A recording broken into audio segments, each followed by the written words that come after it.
There are 10 main steps necessary to configure the overlay. We're going to be going through each one in detail as the video progresses, but let's take a look at them briefly now. Firstly, the project details. Each interface we create will be associated with a project. The name of the project and company is fairly straightforward. We're creating a fake company named Example, and we're creating a project for it. Then we give it a random domain name. This is more important, and it can be anything as long as it's humanly readable and will allow you to identify your project easily. Now we can actually add our interfaces to each PE. Since we want to connect Hong Kong and Frankfurt, we add an interface for each under the project from step 1.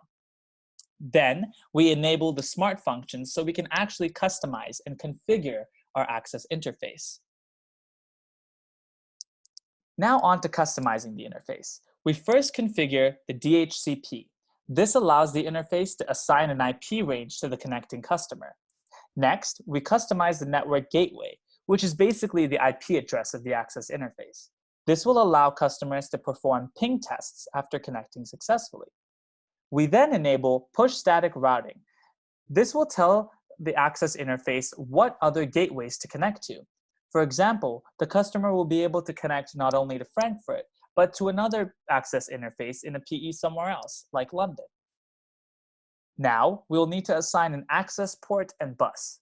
The bus in this case is a lot like a PCP bus connecting the interface and the port.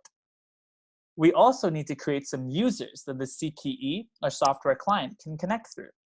Finally, we'll need to separate the network so it can transmit the packages through the VRF, much like an MPLS network.